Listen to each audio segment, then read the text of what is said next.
The Phantom Menace leads to the path of the dark side. The Phantom Menace leads to fear. Fear leads to anger. Anger leads to hate. And hate leads to suffering. What the fuck, George Lucas? Just when you came back on your director's chair, this is the shit you give us. Well, you're not getting away with this because you are getting a rant. So sit down. Hey guys, this is Frozen Wish Studios here. Continuing on my Star Wars marathon reviews in honor of Star Wars Month. Now we are at week 2 of my Star Wars franchise reviews, which means it's time to talk about the prequels. And even if I am actually most excited to talk about a certain Star Wars movie in this trilogy, the other 2 prequel movies, I have to suffer with them in order to get through that one Star Wars movie that I really want to review so badly. Yeah, so just to recap on how I am constructing my Star Wars review marathon, in case you missed out on my reviews of the original trilogy. I'm basically tackling each trilogy per week this month, so that I don't have to like push in like so many videos at once. So last week I covered the original trilogy, the original Star Wars trilogy. This week is the prequel trilogy, and then next week is the Disney Star Wars, not the whole sequel trilogy, because I Last Jedi review is already on my channel. Like, it's been there since 2022. Rogue as well, already reviewed that. So my Disney Star Wars reviews will be Solo first, and then Force Awakens, and then Rise of Skywalker last. So yeah. Now let's get into the prequels, and it's certainly not gonna start well. Let's get right to it. So, Star Wars: The Phantom Menace is the 4th installment in a Skywalker saga. And technically, the 4th Star Wars movie, not counting the Ewok films, because I am never watching that movie in my lifetime. And oh, by the way, there's a reason the background noise is happening. Sorry if I keep making disclaimers about background noise. A lot of people criticize me for my videos having background noises, but I'm sorry, but you gotta deal with it because because of the country I'm from. So yeah, anyways, The Phantom Menace came out in the year 1999 and is directed by good old George Lucas, back in his director's chair after not being able to direct Empire Strikes Back and Return of the Jedi. And it stars Liam Neeson, Ewan McGregor, Natalie Portman, Jake Lord, Ian McDiarmid, Pernilla August, Amanda Best, Anthony Daniels, Kenny Baker, Frank Oz, Samuel L. Jackson, etc. And also Dominic West and Keira Knightley too. And the film tells a story. Oh boy, I'm gonna have a field day trying to explain this plot. It's gonna be torture, but let's go through this. Tells the story of the evil Sith who have returned, and now they are enacting their plot for revenge against the Jedi. Their revenge mainly consists of Darth Sidious, aka Emperor Palpatine, trying to send out the battle droids to invade a certain planet named Naboo, which is the home planet of young Anakin Skywalker, who is destined to become not only the Jedi, but the chosen one as well. Jedi Qui-Gon Jinn and his Padawan apprentice Obi-Wan Kenobi head over into Naboo to be able to stop the droids. And also you got this villain named Nate Gunray, who I think is like the true main villain of the film, who is like starting this trade federation bullshit he is like threatening Queen Amidala,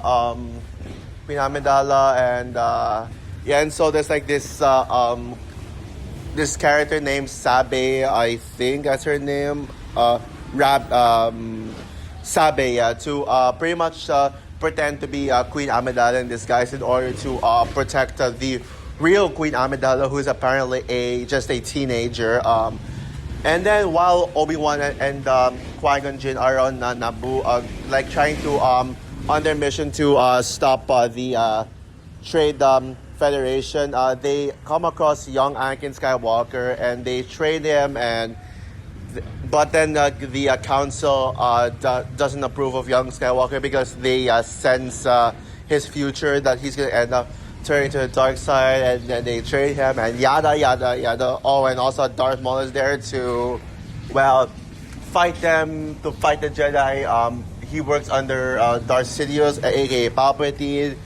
And although Emperor Palpatine actually disguises himself as a good person, he's actually Darth Sidious.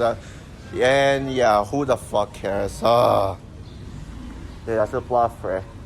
So yeah, I honestly feel ashamed to like say this, but this is actually the first Star Wars movie I ever saw in my lifetime. Yes, back when I was a kid, discovering Star Wars for the first time, just watching these Star Wars movies for the first time. Believe it or not, guys, I actually chose this movie first. Why? Because I actually didn't realize that episode 4 is actually the first one, and episodes 1 to 3 are actually the prequels. I understand that, so I thought that this is like the actual like first Star Wars movie, so that's how I got around.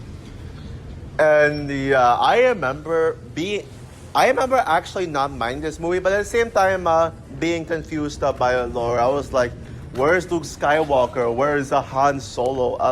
Why is Anakin Skywalker so young? And then when Darth Sidious appeared on the hologram, I was like being told that he's the true big bad of the of the Star Wars franchise. And I was like, what about Darth Vader? And it's like, Darth Vader is just the assistant. I was like, okay, so and I realized that this is actually about. And I came to realize that this is actually about Anakin's journey to becoming Darth Vader.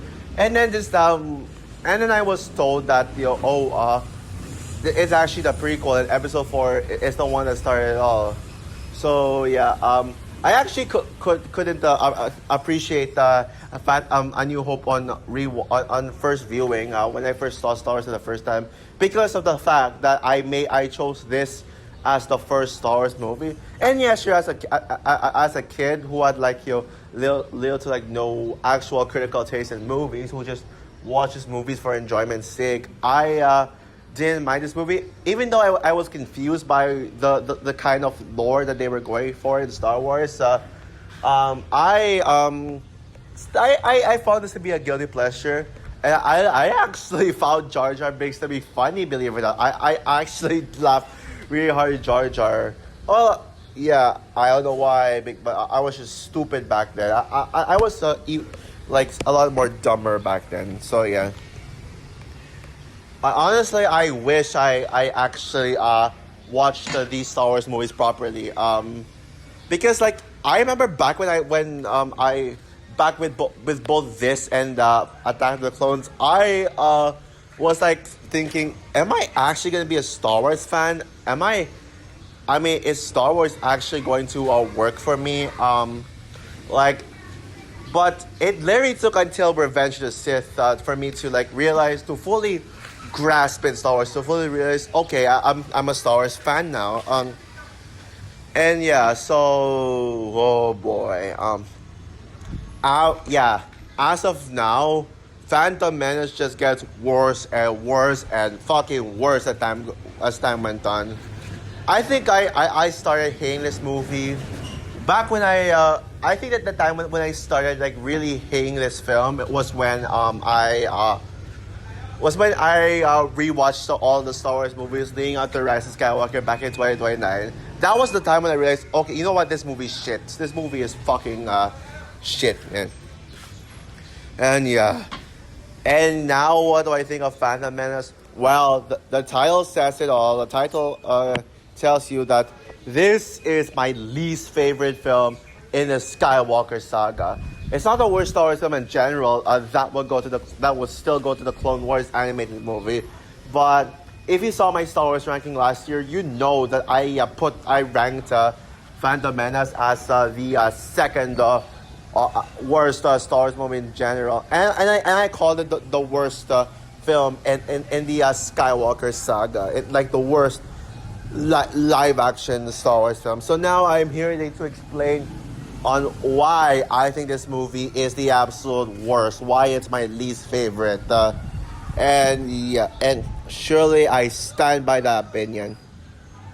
Unlike the Clone Wars movie, I will say that at least this movie has some redeeming qualities to it. So it's not an irredeemable 0 out of 5 stars. So don't worry about that. I am not going to go that far. And I don't think any of the films of the Skywalker saga are like a 0 out of 5 worthy. So there's that.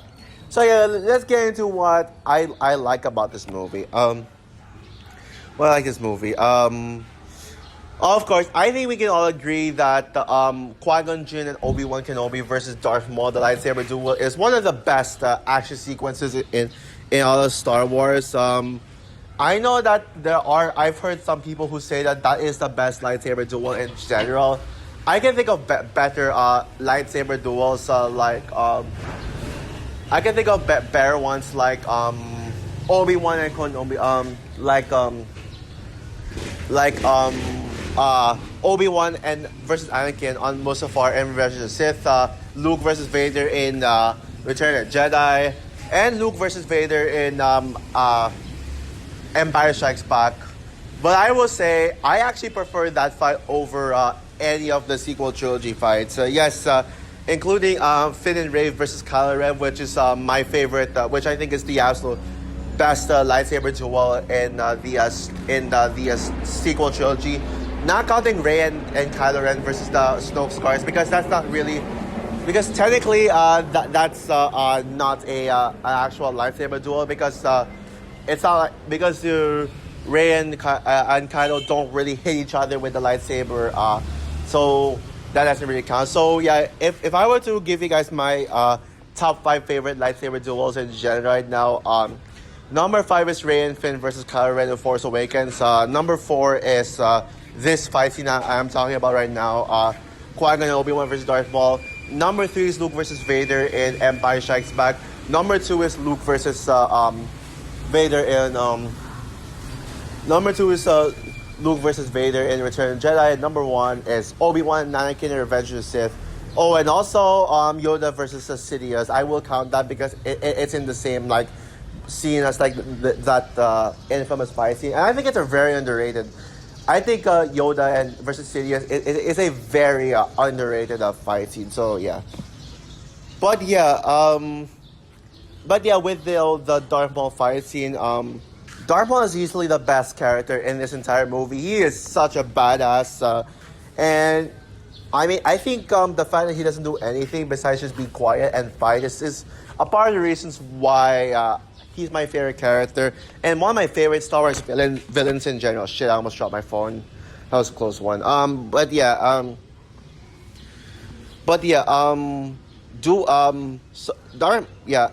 Also I think Darth Maul has the absolute coolest lightsaber duel ever. The double-bladed sword. That is honestly really sick. Oh, and also the best thing about that final fight is the duel of the Fate Scar, where the dun dun dun dun dun dun dun dun dun dun dun dun.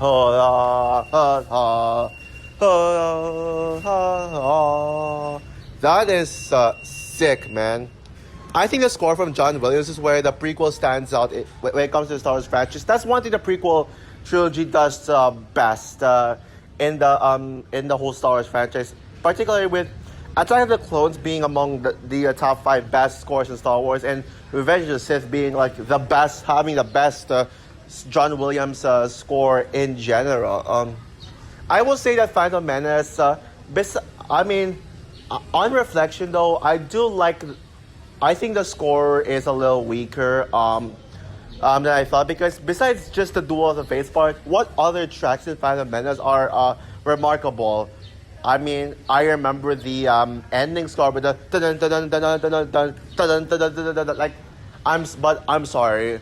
Probably the worst track in all of Star Wars. John Williams has done. I'm sorry, but that is a terrible track.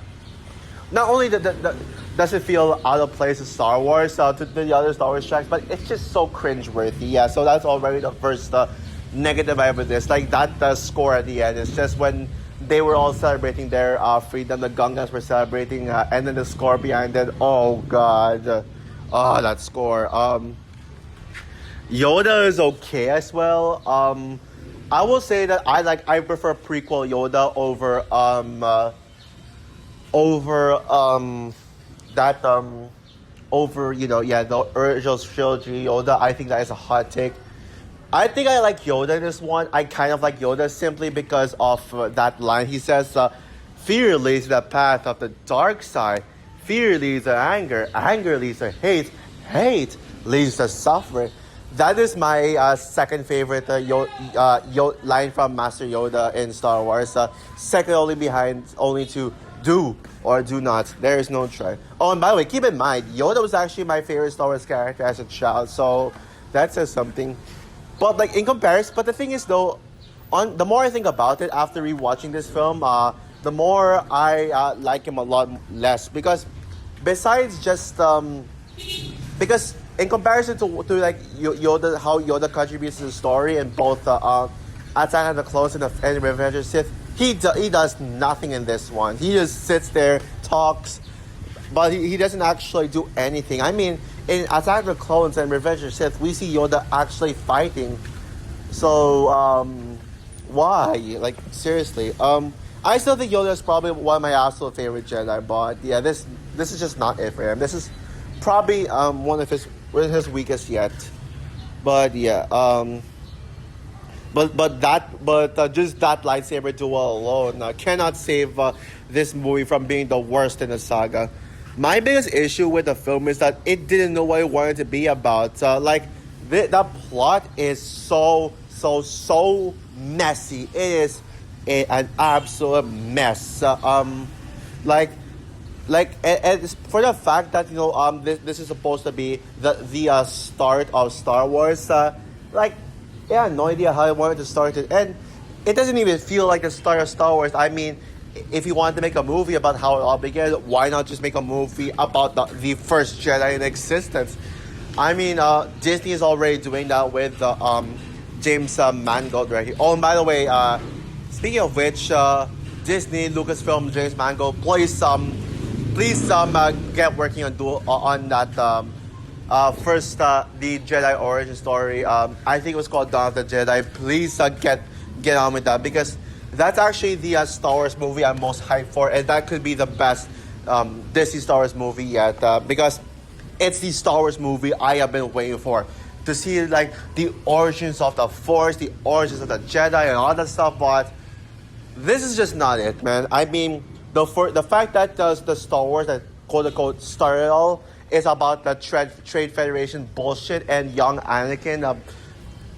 I'm sorry, but this is just not it for me. This is not it. I kind of had this feeling that the plot was mainly intended to be about young Anakin Skywalker and that the fact that he was and how he was founded. But the fact that it feels too little of a plot. They had to make a bigger story surrounding it. So there's like this Trade Federation bullshit.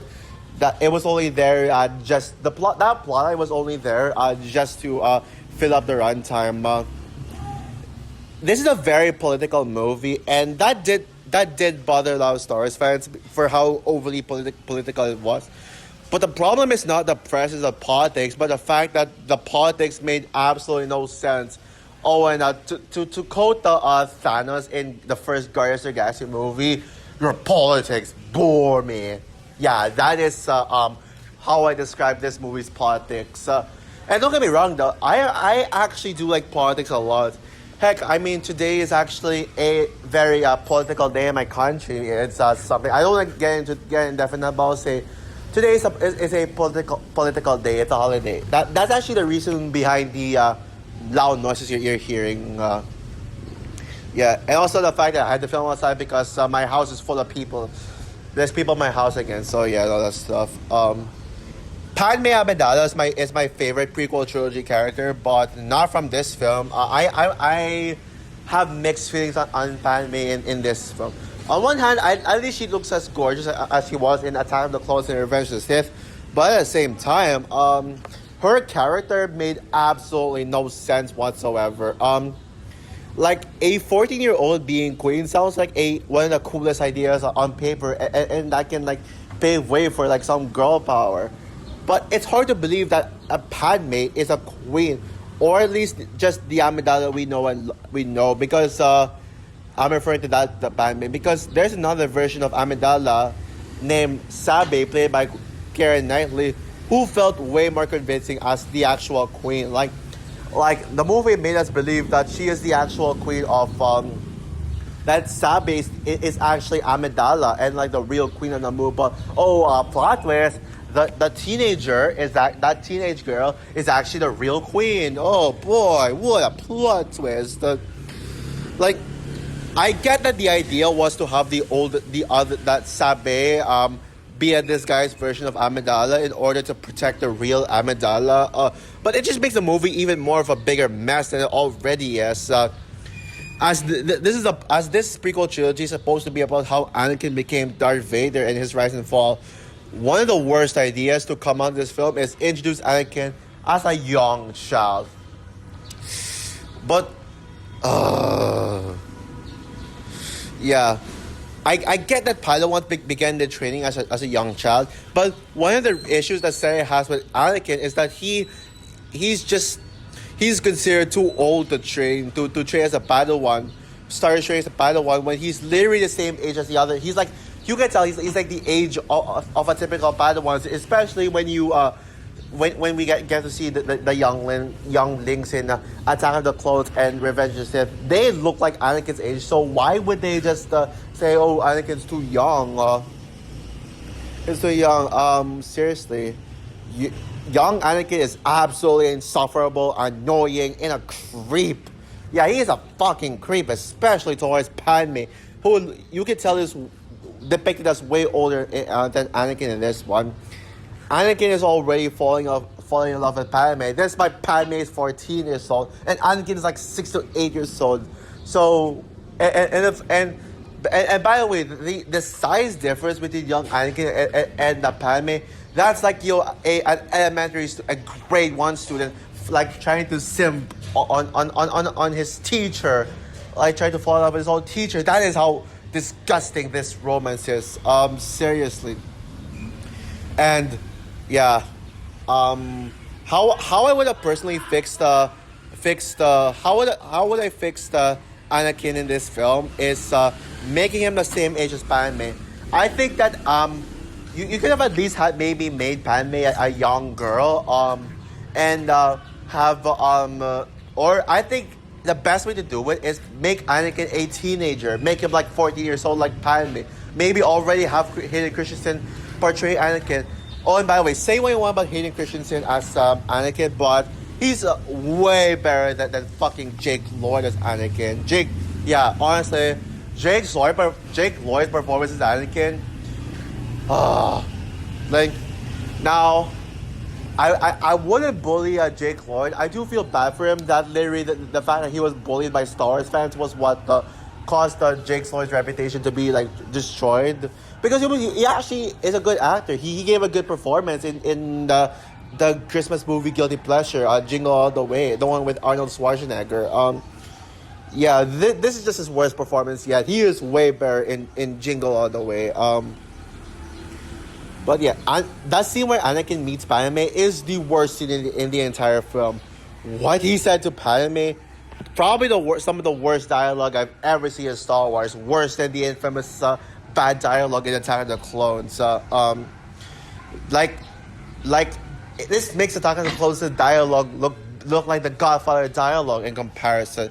Specifically, the lines I'm talking about is, "Are you an angel?" Like when he sees Padme for the first time, and then he literally has to fucking explain like what an angel is. Say, oh, angels come from space and they fall down, blah blah blah. Who the fuck cares?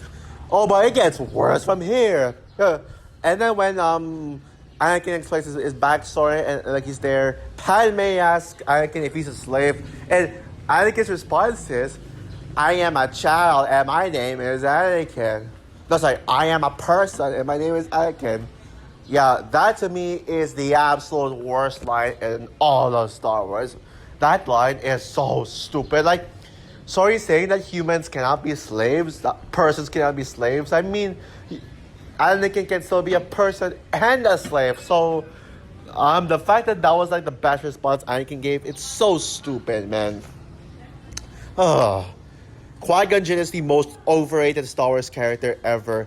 Now, I mean, yeah, I acknowledge that Liam Neeson does try the best he can. He can because, I mean, this is where Liam Neeson still shines, where he's not playing the same old boring as action movies, like same old characters. Yeah, Liam Neeson was still at his prime back then, but I'm sorry, I just don't like Qui-Gon. Qui-Gon Jinn is such a boring and uninteresting character with a death with no impact due to how little I care about him. In other words, didn't care about his death, but I wouldn't be heartless and say that I would cheer for his death. It's not, I wouldn't go that far, but I'm not that kind of person, but yeah, don't care. I love Ewan McGregor's Obi-Wan, and I think Ewan McGregor is the definitive Obi-Wan. Sorry, Alec Guinness. But he has no character development in this one, and all he does is just follow Qui-Gon wherever he goes and does whatever he does. The only literary info we get about Obi-Wan Kenobi in this is that, oh, he's Padawan, and he's still Qui-Gon's Padawan, and he's actually ready to become a real Jedi already. So what's the fucking point? What's the fucking point? But of course, we can all agree that Jar Jar Binks is the worst character in Star Wars in general, and one of the absolute worst movie characters in general. He is so annoying in every single way possible, especially with the way he talks, like, "Oh boy, Mesa to Jar Jar, shut up, Jar Jar." Oh, and his CGI is atrocious. In fact, this movie CGI is absolutely shit, and it is even more outdated than the original trilogy in every single way possible. How is that possible? Jar Jar's lip sync doesn't even match the words he's saying a lot of times. Oh, and the way Darth Maul gets defeated by Obi-Wan and he gets thrown off the hole, like, it's so goofy. Like, his feet just disappears and arms. Like, I'm sorry, but what the fuck was that CGI? Even like those little things. Good God. The battle droids are a fucking joke. I get that stormtroopers didn't exist at the time since stormtroopers existed because of Darth Vader, but stick figures, like the battle droids, the designs are just absolutely laughable. Like, absolutely laughable. But most of all, the movie is boring. The only part that was fun was that final lightsaber duel, but it will take a millennium to get through that rest of the film. In fact, I was waiting for that moment to come out. But yeah, even the pod race scene was a snooze. Most overrated scene in all of Star Wars. And the final battle, even though besides that one awesome lightsaber duel, the whole final battle is so freaking clustered because there's way too many things going on in that final battle that every time that the lightsaber duel, like, it just keeps getting cut. It keeps cutting itself to other moments that I don't give a shit about. Anakin blowing up the space station that controls the battle droids. Who cares? I mean, Padme Amidala leading her crew, her followers to like shoot battle droids. Who cares? The Gungans are especially the Gungans are battling battle droids in the field.